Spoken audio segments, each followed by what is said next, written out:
Bismillahirrahmanirrahim. Assalamualaikum warahmatullahi wabarakatuh.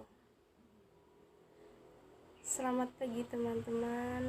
Selamat pagi juga Bapak dosen pengampu mata kuliah manajemen keuangan. Terima kasih banyak telah memberikan kami kesempatan menyampaikan materi kali ini yang membahas tentang biaya penggunaan modal.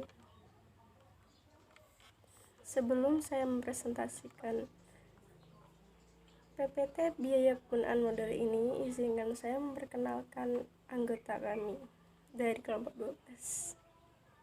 Yang pertama, Alfian Nurmawada, NIM 2019 11656. Yap, saya sendiri. Yang kedua, Rina Amalia Putih, 2019 11657. Yang ketiga, Nova Putri Amalia, NIM 2019 11651. Dan yang keempat, Yunia Rahma Adisti, 2019 11659. Yang terakhir, Fatin Aulia Husna, 2020 11539. Next, saya akan menjelaskan pengertian biaya dan modal. Pengertian biaya. Biaya adalah semua pengorbanan yang perlu dilakukan untuk suatu proses produksi yang dinyatakan dengan satuan uang menurut harga pasar yang berlaku, baik sudah terjadi maupun yang akan terjadi. Biaya terbagi menjadi dua, yaitu biaya eksplisit dan biaya implisit.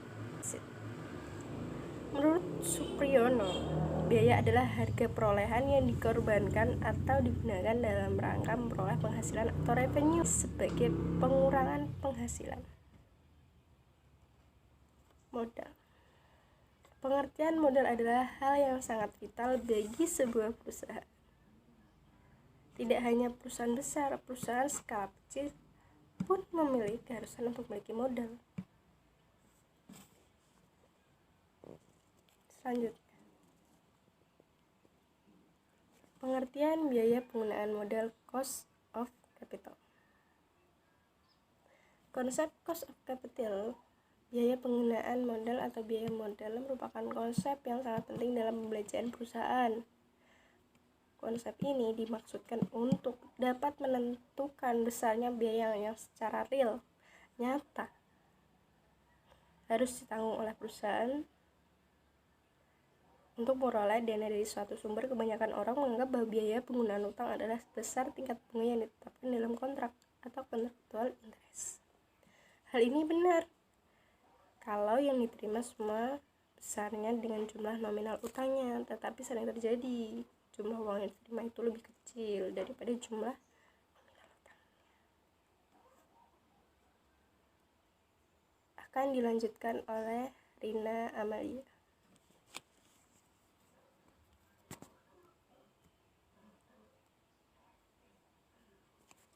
Selanjutnya yaitu biaya penggunaan dana dari berbagai sumber dana secara individual.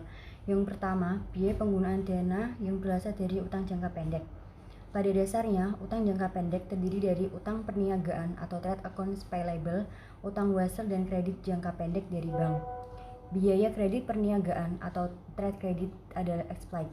Jadi, kalau kita gagal membayar tepat pada waktunya, kita kehilangan kesempatan untuk mendapatkan cash discount.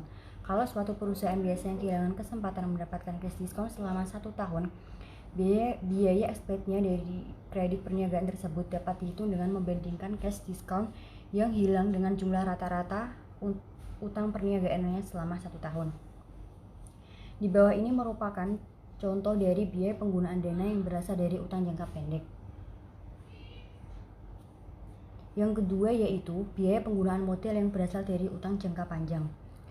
Dalam perhitungan biaya penggunaan utang jangka panjang dan umumnya adalah dalam bentuk obligasi, kita pun harus mengaitkan jumlah dana neto yang diterima dengan pengeluaran kas karena penggunaan dana tersebut. Pada dasarnya, biaya penggunaan utang jangka panjang atau biaya penggunaan dana yang berasal dari obligasi atau cost of bonds dapat dihitung dengan menggunakan cara seperti perhitungan tingkat pendapatan investasi dan obligasi yang dengan rumus shortcut atau dengan menggunakan tabel present value. Seperti contoh, kita akan mengeluarkan obligasi dengan harga nominal per lembar yaitu 10.000 yang mempunyai umur 10 tahun. Hasil penjualan obligasi neto yang kita terima sebesar 9.700 bunga atau kupon obligasi per tahunnya 4%. Berapa besar biaya obligasi tersebut? Lalu yang ketiga yaitu biaya penggunaan modal yang berasal dari saham preferen. Saham preferen mempunyai sifat campuran antara utang dan saham biasa. Mempunyai sifat sebagai utang karena saham preferen mengandung kewajiban yang tetap untuk mengadakan pembayaran secara periodik. Dan dalam likuidasi perusahaan, pemegang saham preferen mempunyai hak didahulukan sebelum pemegang saham biasa. Tidak seperti utang, kegagalan untuk membayar dividen saham preferen tidak mengakibatkan pembubaran perusahaan. Saham preferen mengandung resiko yang lebih besar daripada saham biasa, tetapi lebih kecil dibandingkan dengan utang.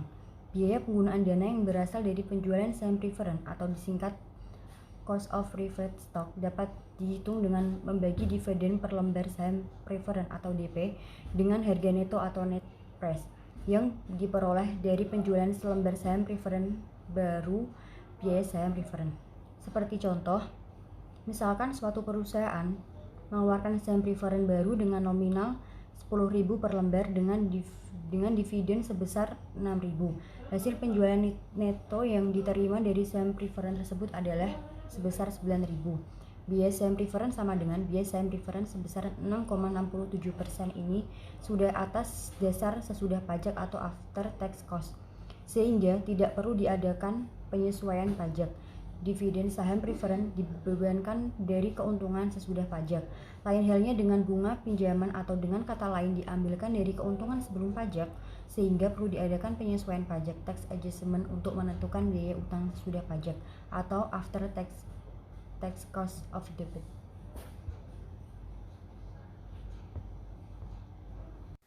4. Biaya penggunaan modal yang berasal dari laba yang ditahan atau cost of retained earning. Apabila kita akan menggunakan dana yang berasal dari laba yang ditahan atau retained earning, kita harus menyadari bahwa penggunaan dana tersebut pun ada biayanya. Sumber dana ini seperti sumber-sumber dana lainnya harus diperhitungkan biayanya. Seandainya sumber ini memang tanpa biaya, lebih baik keuntungan tersebut dikembalikan kepada pemiliknya, yaitu pemilik modal sendiri, sehingga mereka mempunyai kesempatan untuk menggunakan pada kesempatan investasi lainnya, dan dari investasi tersebut dapat diperoleh tambahan keuntungan. Contohnya, misalkan suatu perusahaan mendapatkan keuntungan sebesar 400 per lembar saham dan dibayarkan sebagai dividen sebesar 200. Hasil new penjualan saham sebesar 4.000 per lembarnya. Keuntungan dividen dan harga saham mempunyai tingkat pertumbuhan rate of growth sebesar 5% setahunnya, dan tingkat pertumbuhan ini diharapkan akan berlangsung terus. Tingkat pendapatan investasi yang diharapkan dalam saham sebesar tingkat pertumbuhan yang diharapkan. Oleh karena besarnya cost of retained earning sebesar tingkat pendapatan investasi yang diharapkan dalam saham, maka dalam contoh tersebut di atas, besarnya cost of retained earning adalah sebesar 10%. Seperti halnya pada saham prefer, biaya laba ditahan ini pun atas dasar sesudah pajak, sehingga tidak memerlukan penyesuaian pajak lagi. Yang kelima, biaya penggunaan modal yang berasal dari emisi saham biasa. Biaya penggunaan dana yang berasal dari emisi saham biasa baru atau disingkat biaya saham biasa baru atau cost of new common stock adalah lebih tinggi daripada biaya penggunaan dana yang berasal dari laba yang ditahan atau cost of retained earning, karena dalam emisi saham baru dibebani biaya emisi atau flotation atau floating cost. Biaya penggunaan dana yang berasal dari emisi saham baru dapat dihitung dengan menggunakan rumus sebagai berikut. Biaya saham biasa baru atau cost of new common stock sama dengan tingkat pendapatan investasi atau rate of return yang diharapkan dari saham biasa yaitu persentase biaya emisi dihitung dari harga jual atau sebelum dikurangi biaya emisi. Contohnya, suatu perusahaan akan mengadakan emisi saham biasa baru dengan harga jual per lembarnya 4.000. Harga biaya emisi atau floating cost per lembarnya sebesar 400, sehingga hasil penjualan neto yang diterima sebesar 3.600 per lembarnya. Rate of return atau tingkat pendapatan investasi yang diharapkan dari saham biasanya tersebut sebesar 10% dari contoh tersebut. Biaya emisi adalah sebesar berdasarkan rumus tersebut di atas, maka besarnya cost of new common stock dapat dihitung sebagai berikut. Biaya saham baru sama dengan seperti halnya biaya saham preferred. Biaya laba ditahan. Biaya saham biasanya baru ini pun sudah atas dasar sesuai pajak, sehingga tidak perlu ada penyesuaian pajak. C. Biaya penggunaan modal secara keseluruhan atau overall cost of capital. Tingkat biaya penggunaan modal yang harus diperhitungkan oleh perusahaan adalah tingkat biaya penggunaan modal perusahaan secara keseluruhan. Oleh karena biaya dari masing-masing sumber dana itu berbeda-beda, maka untuk menetapkan biaya modal dari perusahaan secara keseluruhan perlu menghitung weighted average dari berbagai sumber dana tersebut. Penetapan bobot atau WACC dapat didasarkan pada 1. Jumlah rupiah dari masing-masing komponen struktur modal. 2. Proporsi modal dalam struktur modal dinyatakan dalam persentase. Dengan mengalihkan masing-masing komponen modal dengan biaya masing-masing komponennya, dapatlah dihitung besarnya biaya modal tertimbang weight of cost of capital. Adapun istilah-istilah lain yang juga digunakan untuk maksud yang sama adalah average cost of capital, overall cost of capital, combined cost of capital, joint cost of capital. Contoh, misalkan perusahaan mempunyai dana yang berasal dari depresiasi sebesar 40.000, maka batas jumlah maksimal tambahan dana yang akan dapat mempertahankan biaya modal rata-rata sebesar 8,42%, naik dari 519.000 menjadi 559.000, yaitu 519.000 ditambah 40.000. Sehingga kebutuhan dana di atas 559.000 baru menaikkan marginal cost of capital-nya. D. Fungsi cost of capital dalam penggunaan berbagai metode pemilihan investasi. Pengertian cost of capital di sini dimaksudkan sebagai biaya penggunaan modal yang menyeluruh, overall cost of capital atau weighted cost of capital. Kalau kita menggunakan net present value atau profitability index sebagai cara menentukan diterima atau ditolaknya suatu usul investasi, maka cost of capital berfungsi sebagai discount rate yang digunakan untuk menghitung nilai sekarang dari proses dan pengeluaran investasi. Apabila nilai sekarang dari proses atas dasar discount rate tersebut, yaitu sebesar cost of capital, lebih besar daripada nilai sekarang dari pengeluaran investasinya, sehingga nilai sekarang neto atau net present value-nya positif, maka usul investasi tersebut dapat diterima apabila ada perubahan biaya dari salah satu atau beberapa sumber dana, atau perubahan komposisi modalnya, maka cost of capital-nya pun akan berubah, sehingga hasil perhitungan NPV atau profitability index-nya pun akan berubah.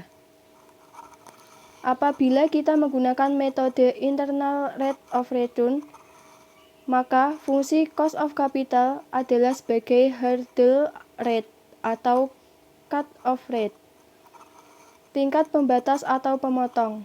Dalam hal kita mengadakan evaluasi terhadap usul-usul proyek investasi. Apabila rate of return dari usul suatu proyek investasi lebih besar daripada COC-nya, maka usul proyek investasi tersebut dapat diterima. Sebaliknya, kalau rate of return dari usul investasi tersebut lebih kecil daripada COC-nya, maka usul proyek investasi tersebut harus ditolak. Kalau ada beberapa usul investasi, mana yang mempunyai rate of return yang lebih besar daripada COC tersebut, dan itulah usul-usul investasi yang akan dapat diterima. Untuk lebih jelasnya, dapat diberikan contoh sebagai berikut. Jadi di sini saya akan meneruskan penjelasan dari teman saya. Di sini ada sebuah contoh, yaitu pimpinan suatu perusahaan sedang mempertimbangkan 4 usul proyek investasi, yaitu ada usul investasi, besarnya prestasi yang diperlukan, estimasi rate of return. Di usul investasi ini ada A, B, C, dan D. Di besarnya prestasi yang diperlukan ada 10 juta, 5 juta, 5 juta, 5 juta. Di estimasi rate of return itu ada 25%, 13%, 8%, dan 5%. Di cost of capital sebesar 10%. Berdasarkan COC sebesar 10%, maka kita hanya akan memilih usul proyek investasi A dan B saja yang diterima karena rate of return-nya masing-masing lebih besar daripada COC-nya. Sedangkan usul investasi C dan D harus ditolak karena rate of return-nya lebih kecil daripada COC-nya. Selanjutnya ada contoh, kalau digambarkan maka diagramnya akan seperti di bawah ini ya teman-teman. Ada 25%, 20%, 15%, rate of return-nya 25%, dan COC-nya jadi 10%. Jadi X berjumlah 1 juta investasinya. Jadi kesimpulannya, biaya modal cost of capital adalah biaya real yang harus dikeluarkan oleh perusahaan untuk memperoleh dana baik yang berasal dari hutang, saham preferen, saham biasa, dan laba ditahan untuk mendanai suatu investasi atau operasi perusahaan. Yang kedua, penentuan besarnya biaya modal ini dimaksudkan untuk mengetahui berapa besarnya biaya real dan yang harus dikeluarkan perusahaan untuk memperoleh dana yang diperlukan. Sekian presentasi dari kelompok 12. Apabila ada salah mohon dimaafkan. Semoga ilmunya bermanfaat. Tetap stay happy, stay healthy. Wassalamualaikum warahmatullahi wabarakatuh. Terima kasih.